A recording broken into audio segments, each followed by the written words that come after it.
Red October and Phillies postseason baseball is back, and it's against the scummy New York Mets. Boy, am I fired up!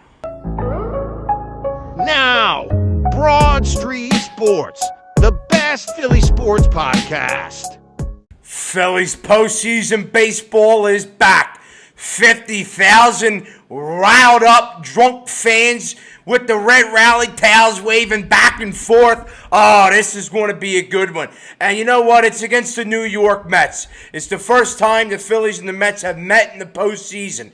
And I personally was rooting for this to happen. Obviously, in my opinion, I think the Brewers would have been a much easier team to face in the NLDS. But when it comes to it, this Mets series feeds families. You know, this is the best marketing idea, the best marketing series for the MLB. So you look at it. The Mets are playing red hot baseball. The Phillies have experience. The Phillies have guys that have been there before, and they finally got the first round bye. So there's both ways going for both teams, right? The Phillies are rested up. The Phillies have gotten their time off. They gotten their practice in. The Mets had not had a day off besides, today, Friday. So they've played. So that's what the Phillies have up on the Mets. And on paper, the Phillies are a much better team than the Mets anyway, right? So I got to tell you this, though. I was a lot more confident going into last year's postseason than I am this year. And I think a lot of it really comes down to the fact that this Phillies offense is just way too inconsistent. That's really what it comes down to. The Mets are playing some really, really good baseball. They're playing hot baseball. And, obviously they got almost no hit through 7 or 8 last night against Milwaukee. But when you think about it, man, they're going to come in. They're going to be ready to go.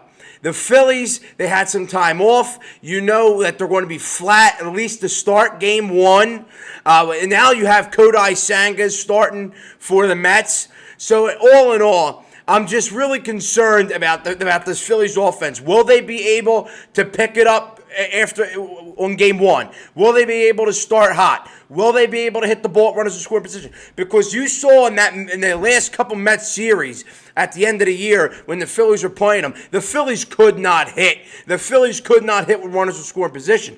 So when you really, really think about it and you really, really look at it, you have to hope and think and believe that the Phillies can hit, because right now the only problem I have with this team is the fact that I don't think that they can hit. I think they're way too streaky. They're way too inconsistent at the plate. That's literally the only problem.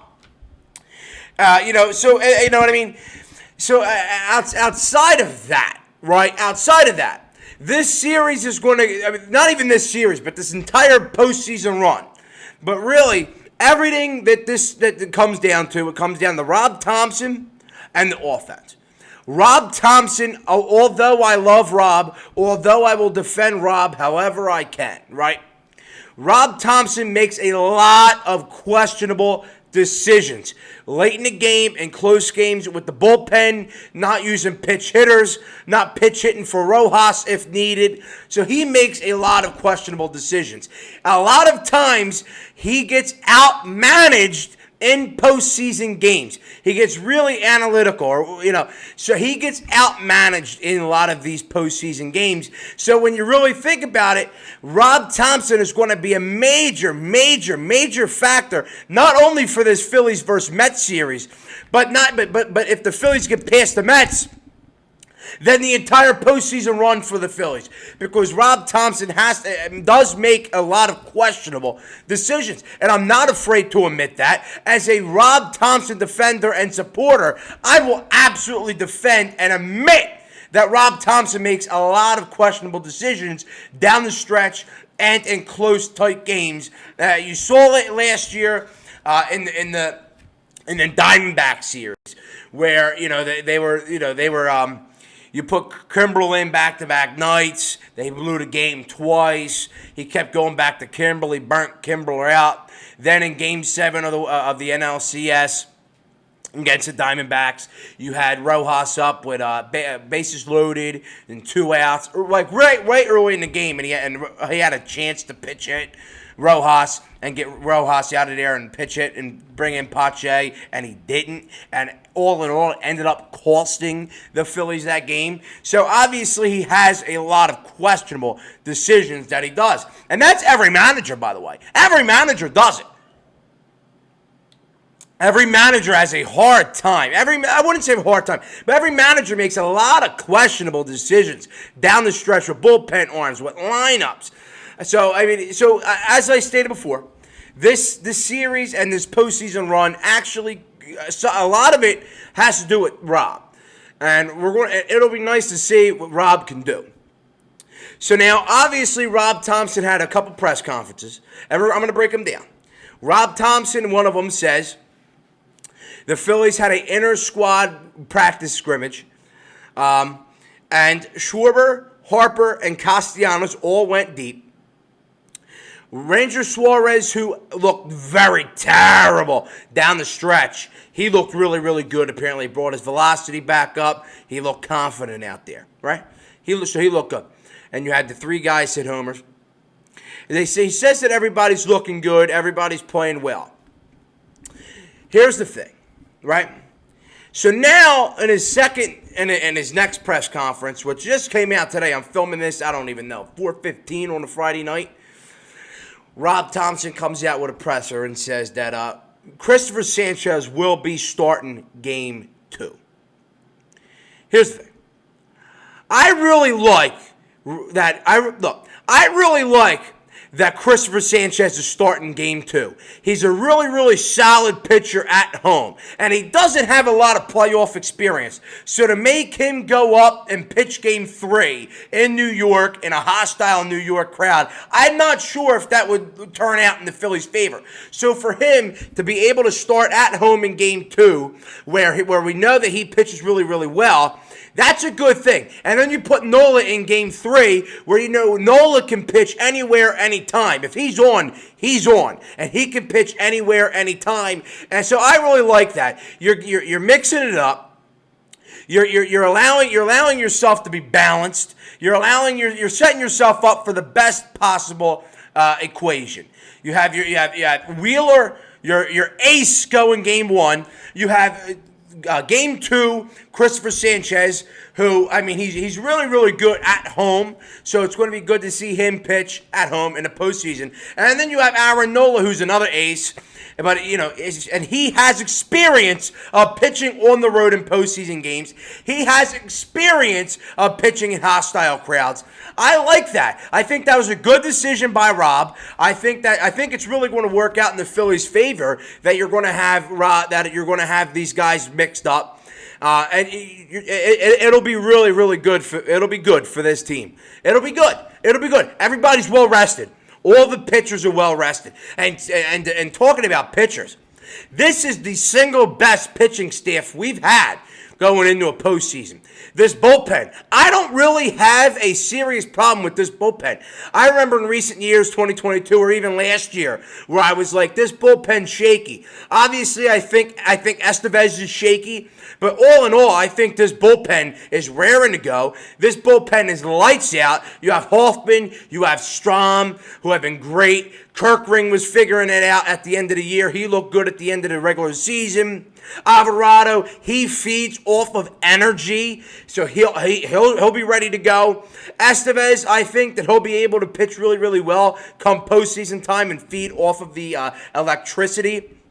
But he's the only shaky person I feel in that bullpen. Even Jose Ruiz is really, really good, I think. And then our starting pitching, Wheeler, Christopher Sanchez, Nola, this is the best pitching staff we had. Then if you add a red-hot and confident Ranger Suarez into that mix, this is a really, really good pitching staff who has been really, really good all year. So it'll be really good to see them go in and play good baseball because you know that that's what they're going to do. You know that them guys are ready to go. You know it. You know that the pitching staff is ready to go. You know that they're fired up to go. And so no, it'll be really, really, really good to watch these guys go. You know what I mean? I think that's really like the brightest spot on this team is the pitching staff. In recent years, you have watched the Phillies bullpen and even starters blow games or put the Phillies offense in a behind. You know what I mean? This is the first year I can really say that the Phillies pitching staff will win us a game. That the pitching staff will keep us in games. I'm really, really confident with this pitching staff, and I don't even know why. They could actually bite me in the ass with this, you know what I mean? They could prove me totally wrong, and they could suck, you know what I mean? But I'm at the point right now where I really, really trust this bullpen, and I trust this starting pitching. It's just the offense is really, really shaky for me, and then you obviously Rob has some questionable decisions. So you have a lot, right? You have a lot. This bullpen, this series, you just have no idea which way it's going to go. You really don't. Excuse me. It is I think it was really, really good for this Phillies team to have that first round bye. They were banged up heading into the postseason. They were banged up, so they really needed that bye. They were able to rest up. They were able to get practice, and it's all about getting the repetition and the practice and staying well rested. That's another thing that the Phillies have up on the Mets. The Mets have not had a day off this entire week besides Friday night.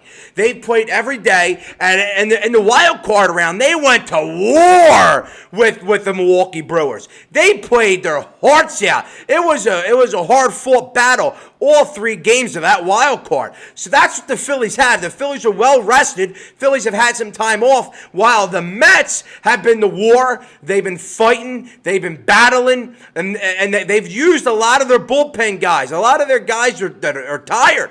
So that's the thing that the Phillies have in their favor as they're rested and they're ready to go. They've had time to sit back. They have time to scrimmage. They have time to get extra work in. They've had time to game plan. This bye week is really, really, really going to work in the Phillies' favor. I think so. The only thing that could go wrong is that they come out flat, man. You know, being able to come in with a well-rested Zach Wheeler, a well-rested Aaron Nola, and a all-around well-rested pitching staff. They're raring to go. They're ready to go. It'll be great to see Zach Wheeler still walking up to the mound. 50,000 fans waving the red rally towel. He goes up, sun in the background, sun setting, and he's going up there, and everybody's ready to go. It will be a total scene with him on the mound, and I'm ready to see a well-rested, well-game planned, well-healthied pitching staff. Wheeler, Nola, they're ready. It'll be good. You know, it'll be really, really, really, really good for this Phillies team. I'm fired up. I'm fired up. It's what it is, man. I'm fired up. But I'm fired up for a lot of different reasons. Now, just because I'm fired up, it doesn't mean that I'm not nervous. I am very nervous about this team. I'm very nervous about this series. All in all, I really am. I'm excited because we're playing the Mets. It's a rivalry. It's a close. I mean, both teams are close in city-wise. So that's what it's excited about. When rivals can play in the postseason, and when the Mets are hot, right? But I'm nervous. I'm nervous for this Phillies series. I really, really am. Look, I'm nervous for this Phillies series with the Mets because the Mets are playing some really, really hot baseball recently. And recent series at the end of the year, the Mets have owned the Phillies. The Mets pitching staff has shut the Phillies down, right? So when you look into this series, the Phillies have obviously had the bye week. So you don't know if they're going to come out flat. And even if they do or don't, I just don't trust this offense to not be streaky. This offense is way too streaky. One night they're going to score 6 runs. The other night they're going to get shut out. They can't. A lot of the time they can't hit with runners in scoring position. And obviously postseason baseball is different than regular season baseball. But you still have to put in consideration that this offense has a hard time hitting with runners in scoring position. They have a hard time just being consistent. And home runs are one thing, but getting on base, hitting singles, hitting doubles, that is more impressive. That is more important than just cracking the ball out of the park the whole time. So it'll be really, really good and positive, and hopefully they're going to be able to hit. Hopefully this bye week actually helped them out, be able to just work on things in the cage. But we're going to see. I mean, the Mets are playing well. They have Kodai Senga starting game 1 against Zach Wheeler. I mean, the place is going to be rocking. I'm sure Mets fans are going to be there. I would not be surprised. All in all, I am nervous about this team. I am nervous about this game.